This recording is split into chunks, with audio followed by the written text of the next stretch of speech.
I got a cat. Where's my cat? Here he is. He's the love of my life. After my husband.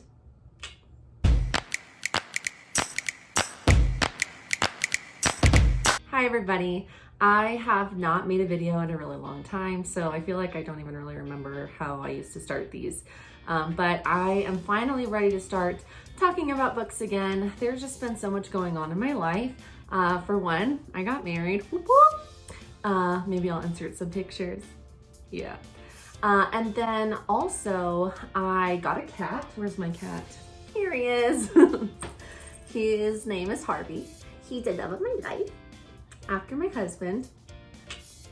And then I also quit teaching, and I think I'm going to make an entirely separate video to talk about why I left teaching and what I'm doing now, and where I see myself going in the next few years. However, I wanted to share with you all of the books that I've been reading since the start of 2022, share with you books that I think are worth reading for you, as well as share some books that I think are a pass. So far in 2022, I have read 36 books. The beginning of the school year is a really stressful time for me because I'm just jumping right in, trying to get to know my students, get to know the parents, and get started off with the school year. But since I'm not teaching this year, I don't have that issue. In fact, I'm actually traveling a lot for my current job. And so I'm at airports and on the plane a lot of the time, or I'm driving in the car. And so that's made it possible for me to read more than I was actually reading before. So I'm feeling really good about my reading goal. I'm actually 5 books ahead. Let's go ahead and jump into all of the books that I've read this year that I feel like I would really recommend. So out of the 36 books I've read so far this year, there are 6 that I would really recommend. I'm gonna start with a book that I just recently finished, and that book is called The Darkness Outside Us. So I'll put a little picture here, The Darkness Outside Us. This book, I think another booktuber actually recommended at one point in time, and that was why I ended up adding it to my TBR on Goodreads. What drew me to it was, well, first of all, I'm definitely someone who judges books by their covers, and the cover is just absolutely beautiful. It indicated that it was a science fiction story, and I'm a really big science fiction fan. It seemed like it would be young adult, which I can breeze through those books and just kind of eat them up. And it seemed like it would feature 2 characters of the same sex who are in love. And I just always want to support authors who are representing a wide variety of characters in their books. I was, needing a book for a long drive, and I didn't have a lot of time to decide. So I just looked in my TBR, saw that one, and I was like, you know what? Let's just read this one. I don't remember what it's about at all, but I just want to pick it up and read it, or really download it and listen to it. The book was actually really, really good. It was way better than I thought it would be. So the book starts out from the main character, Ambrose's point of view, and he is the 17-year-old who has woken up on the spaceship believing that he is on his way to save his sister, who is trying to settle down or inhabit one of the moons of Mars called Titan. And there was a distress signal, and so he's rocketing towards her, trying to help her, but he doesn't have any memory of the ship taking off. And he soon realizes that there's actually somebody else on the ship with him, separated by a door between their halves of the spaceship. And that guy's name is Kodiak, who is also 17 years old. And each of them have their own duties to do on the ship. And so right now, at the beginning of the book, Ambrose just has a list of tasks that he needs to complete to repair the ship. There's an AI voice coming through the ship, telling him about the other person, helping them communicate, and also assigning the tasks. And slowly over time, eventually the 2 characters do end up meeting and having to work together. But quickly they realize that something is not right. They end up building a radio and getting a signal from Earth saying that the broadcast signal is thousands of years in the past, which doesn't make any sense. But they both also uncover that neither one of them remember actually launching off from the ground. And they're starting to not trust the AI system that has been assigning them all the tasks and, telling them, yes, we're going towards this distress signal to save Ambrose's sister. And so I don't want to spoil it. I highly recommend it. It was a very unique format of writing, lots of things that I didn't expect. But also a really endearing book. And I don't know, it just made me feel it gave me a lot to think about, and it was also just super creative and really heartwarming. So I would really, really recommend it. The next book I would recommend is called Wish You Were Here by Jodi Picoult. And honestly, I didn't think that I would actually recommend this book. I wanted my two friends that are also readers to read it because I needed them to suffer with me. And I actually thought that I was going to basically hate this book forever. Although after finishing it, I've had more time to process all of the things it made me feel. And I was able to, I don't know, accept the storyline. This is so hard to talk about without completely spoiling. So Wish You Were Here starts out with our main character, Diana, and she is in this happy relationship with a nurse or a doctor named Finn. And they have made plans to go to the Galapagos Island for like a nice getaway. And Diana has suspicions that Finn is actually going to propose to her on this trip. But this is right around the time where COVID is becoming more of a threat. They live in New York City, and Finn realizes that it's not going to be a good time for him to go to the Galapagos because he's going to be needed at the hospital as cases are breaking out all over the country and in New York City. But he encourages Diana to go on a trip to the Galapagos by herself. And so Diana does decide to go, and on her way there, she ends up meeting this young girl named Beatriz, not knowing her very well, but she just sees that she's a troubled young girl. And when she gets to the island, there's a lot of other vacationers who are like just begging to get off the island. And the person who drives the ferry suggests to Diana that the entire island is closed for 2 weeks, which would be up to the end of her vacation time there. And, says, hey, it's not too late if you want to turn back. But she decided she's going to press on and she's going to stay there. Unfortunately, because the island is closed down, her hotel is also closed. And so she has nowhere to stay. She has no cell service on this island. She can't receive emails hardly at all. And she doesn't know anybody. She doesn't speak any Spanish. So she's just kind of like made a really bad decision.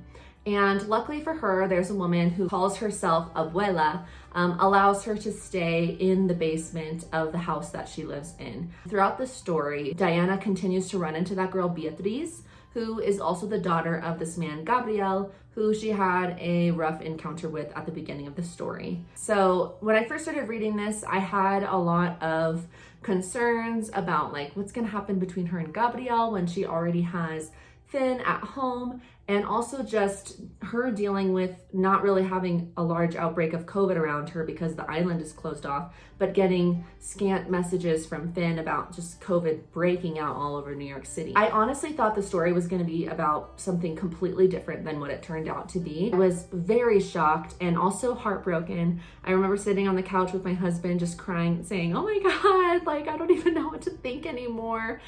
So it definitely tore me apart, but I also thought it was a really interesting story, and nonetheless, I'm really glad I read it, and I would recommend it. I've heard that it's not Jodi Picoult's best book, but I haven't read a lot of Jodi Picoult, and I was I don't know if I should say pleasantly surprised, but I was moved by the story, and I would recommend it. The next book I would recommend is by far one of my favorite books, probably of all time, I think at this point, and that's If We Were Villains. And I actually do have a copy of that, though I listened to this book. And I actually like the other cover better with the skull, but I just had to buy a copy to own in my little personal library because I love it so much. The main character's name is Oliver, and the story is this like dark Shakespearean story that's like also kind of a murder mystery. I don't know, it was just really good. So the main character, Oliver, it starts out with him being in jail and being visited by some lawyer dude who's trying to get Oliver to confess that he was not responsible for this crime that he allegedly committed. But Oliver won't speak about it, and he won't, you can tell he's trying to maybe cover up for his friends and not betray something that they all kind of committed to keep secret for life.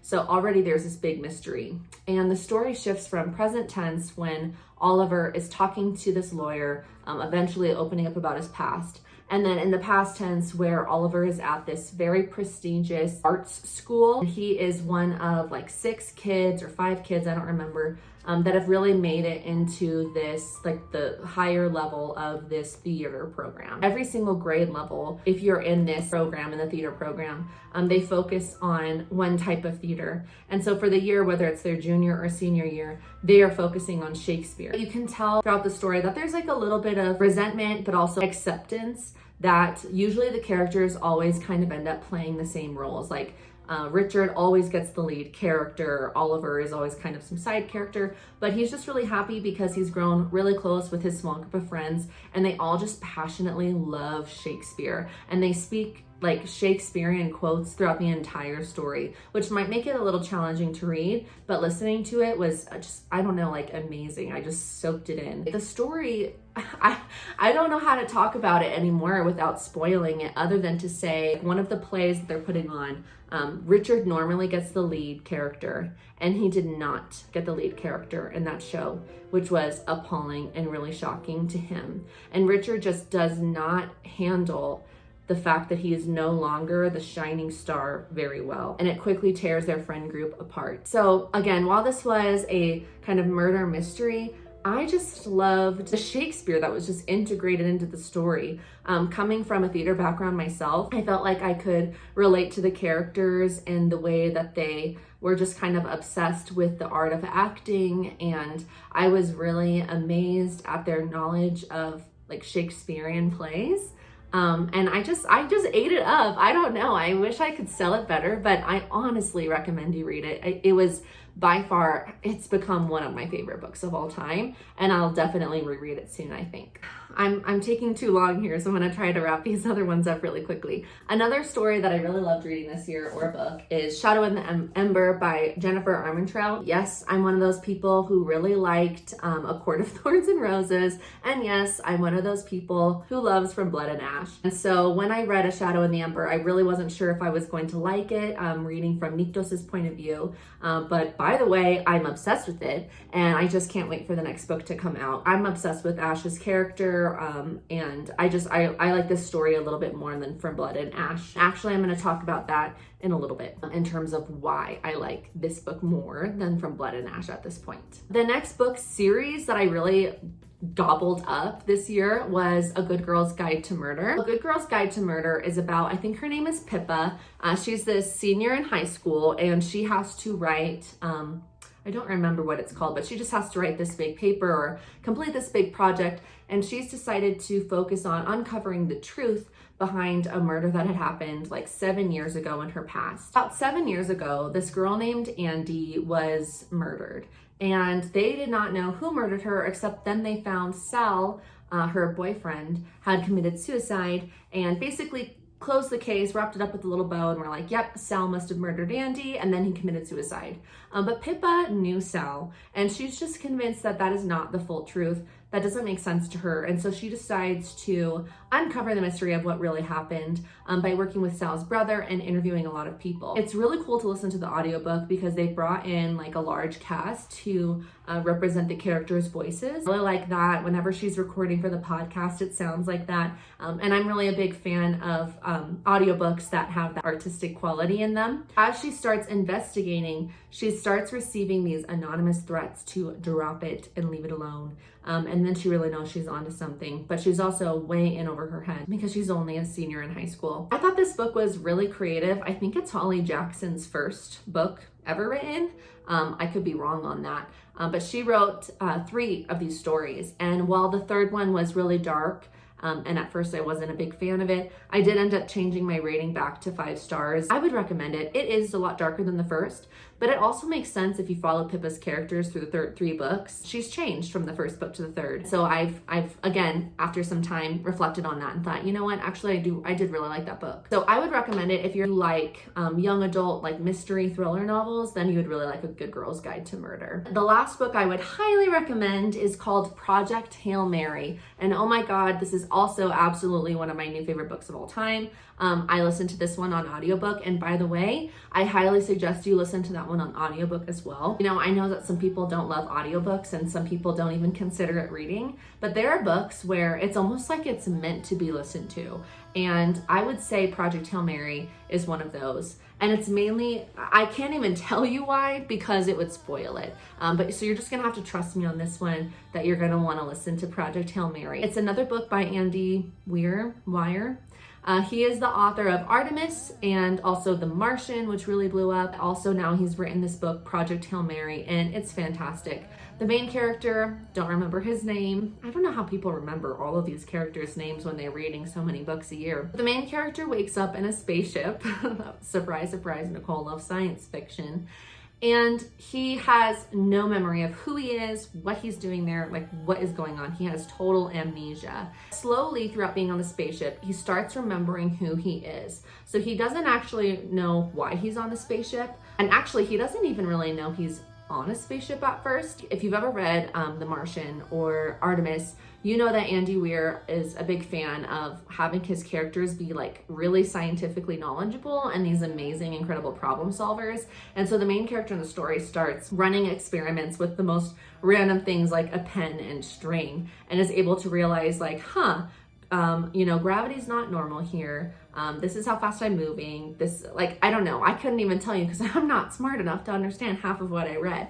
But he slowly deducts that he's on a spaceship.